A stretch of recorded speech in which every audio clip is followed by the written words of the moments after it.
There's a reason why the law of attraction is not working for you. It's about so much more than just changing your thoughts. It's about shifting your frequency. I've done it myself, and I'm going to show you how.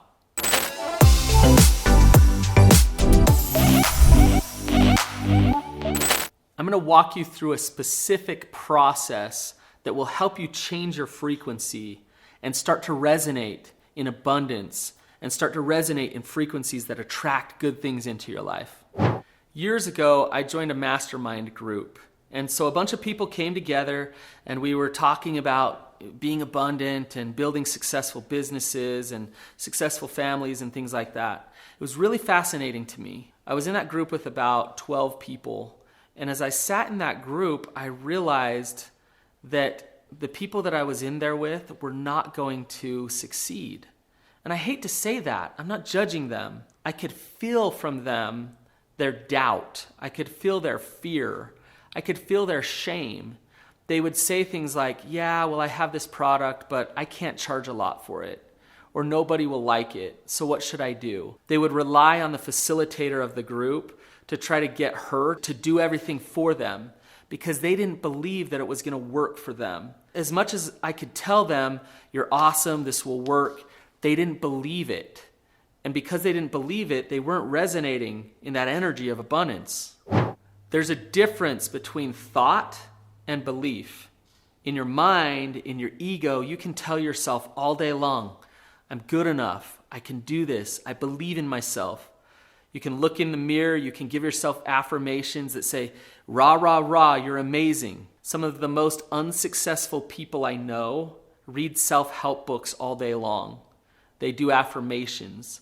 Their thoughts are thoughts that are good thoughts. The problem is they don't believe it. Belief happens here in your heart, in your soul, in your gut. You feel it. You don't just know it, but you feel it. And when you feel something different, then you start to resonate different. Then your perspective of the world is different.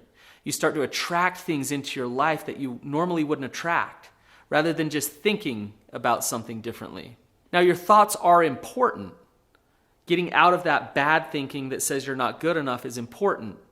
But it's so much more than that that actually shifts you into a good frequency.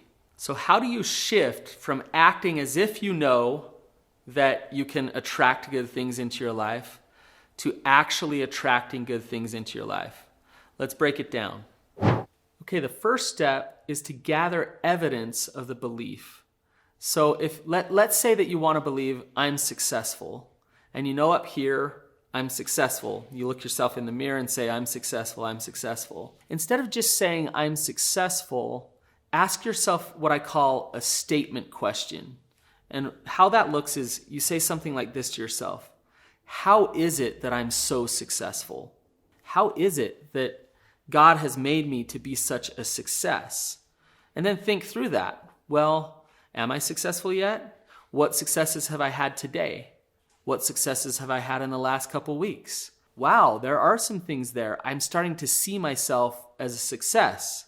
So a question statement where you gather evidence is way more powerful than just an affirmation. Second tip is you need to change your filter, what's called your reticular activator. It's your perspective of the world. Now, we filter things in. There's too much stuff out there that our brain has to take in. So our reticular activator allows what we want to come in. If our perspective is, I'm going to fail, I'm not successful, then that's what's going to continue to come into our life. So we need to shift what we notice and shift what we see. And one way to do that is through visualization. You've got to feel it different. Kobe Bryant was a great example of this. Kobe Bryant would meditate and visualize before every game.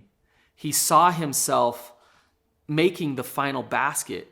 And he didn't just see himself make the final basket. He felt what it felt like to make that winning shot, to win the championship again. He knew what that felt like before he actually even did it.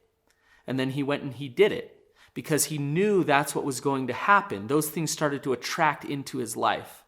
So rewire your reticular activator, change your filter, and start to notice those good things through visualization. All right, the next step is probably the most important, and it's the one that most people don't want to do. They want to continue to just read the self-help books, to tell themselves that they're good enough. That's the easy stuff. So the next step is you need to step into the arena. You need to experience it. So if you've been telling yourself you're not enough, you're not okay, I can't be a good public speaker, you need to go public speak. I can't have that type of a relationship, step into that type of relationship. There's an uncomfortable feeling of possible failure that could happen. But when you practice courage, you step into the arena, you start to experience success rather than experience what you've been telling yourself that you are, that you're not going to succeed. You've got to put yourself out there. You've got to experience it in order to create that shift inside of you. All right, you guys, so gather evidence, rewire your reticular activator, your filter, step into the arena. Now here's the final step, and maybe it's the most important. Do that again and again. Repeat it over and over again. And the more you repeat that process, you're going to shift from doubting yourself to believing in yourself, from wanting to be successful to being successful, to knowing you're successful. That's the process that will shift you into the frequency that you want to be in. That's how the law of attraction works. So I'm going to share a personal story about how I've been through this process.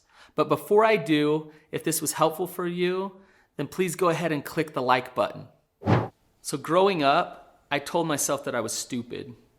In high school, I would get C's in my math classes. But somehow in college, in my advanced calculus classes, I got straight A's. How'd that happen?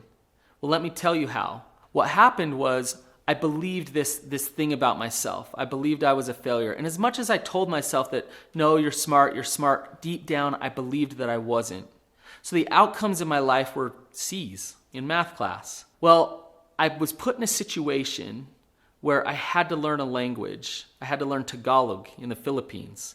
Day in and day out, I had to face this shame that said, you're not good enough, you're not smart enough. And I had to stand in front of people and try to speak. And I got broken down. I got broken down because I believed that I was dumb and I couldn't do it. And I decided that I had to do something different. I had to look at this differently. So I decided to change the way that I viewed myself. I told myself, you know what, you're smart. Well, that's great. I told myself I was smart. But then I went out there day in and day out and I spoke to people and they laughed in my face. But as they laughed in my face, I continued to tell myself, it's okay. Look how many words you learned today. Look how you had that conversation with that one person today and it actually worked. You're smart. You can do this. I was out in the arena every day practicing this language over and over again. And I was changing how I viewed myself. I saw myself. I pictured myself speaking to people, having conversations. Now I'm fluent in Tagalog. I got home and I had learned this language and I realized, you know what? I'm smart. I can learn a really hard language. So I went into my math class and what do you know? I attracted a good grade because I shifted how I viewed myself. I shifted my energy as I was at school. So it's possible to shift, you guys. You can go from being poor to rich. You can go from being dumb to smart. You just have to change the way that you're resonating. If you like this video about law of attraction, then check out my other video, How to Find Purpose in Your Life. And we'll explore how to go from not really knowing who you are to having a lot of purpose in your life.